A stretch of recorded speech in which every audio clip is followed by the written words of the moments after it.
இப்பேற்பட்ட ஆளுமைகள், தலைசிறந்த அரசியல் விற்பனர்கள், பேச்சாளர்கள், எழுத்தாளர்கள் என்று பலரும் வந்தார்கள். ஆனால் அதை வைத்துக்கொண்டு ஒரு இடத்திற்கு போக முடியலையே என்று தான் கவலை. வந்திருக்க வேண்டிய தலைவர் அவர். 96 முதல் தேர்தலையே அது கைமேல் பலனாக தெரிஞ்சிருச்சு.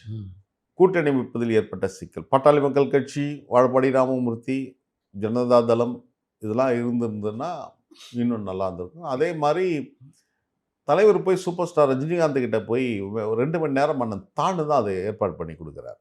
அது மறக்க முடியாது. 2 மணி நேரம் இருவரும் பேசினார்கள். தலைவர் கூட அவரை நீங்களே அரசியல் கட்சி கூட எங்கள் கூட வாங்க அப்படின்னு கூட கூப்பிட்டுருக்கிறார். அதையும் கடந்து இந்த தேர்தலில் சூப்பர் ஸ்டார் ரஜினிகாந்துடைய ரசிகர்கள் எந்த கட்சிக்கும் ஆதரவாக இருக்க வேண்டாம், பொதுவாக இருக்க சொல்லுங்கள் அப்படின்னார். அவரும் கன்வின்ஸ் ஆகி அமெரிக்காவுக்கு போனார். இங்கே ஏற்பட்ட அரசியல் திருப்பங்கள், அந்த பாஷா படத்தில் அவர் கொடுத்த அந்த வாய்ஸ் இருக்குல்ல, தமிழ்நாட்டு ஆண்டவனால் கூட காப்பாற்ற முடியாத அந்த வார்த்தைகள், இதெல்லாம் சொல்லி தான் அவர் அனுப்புகிறார். ஆனால் அதற்கு பின்னால் ஏற்பட்ட அரசியல் மாற்றங்கள், அமெரிக்காவிலேருந்து அவர் இங்கே திரும்புகிறாரு. வந்து மூப்பனாருக்கும் கை கோர்க்குறாங்க. அப்போது நம்ம துக்ளக் ஷோ போன்றவர்களோட இதால் வந்து ஆதரவு வந்து திமுக கொடுக்குறார். அப்போது திமுக, தமிழ் மாநில காங்கிரஸ் ஒரு மகத்தான வெற்றி பெறுகிறது. நாங்கள் போட்டியிட்ட அத்தனை தொகுதியிலும் வெற்றி வாய்ப்பு இழந்திருக்கிறோம். ஒரு சில தொகுதியில் மட்டும்தான் வைப்பு தொகை பெற்றோம். எனவே தோல்விக்கான காரணங்கள் தெளிவாக தெரியும். இருந்தாலும் அப்போ வந்து அந்த ஒரு ஆட்சி அதிகாரத்துக்கு இருந்தால் தான் ஒரு கட்சியில் இருக்க முடியும்னு நினைப்பாங்கள்ல சிலர். அதுபோல் வந்தவங்க பல பேர் போயிட்டாங்க.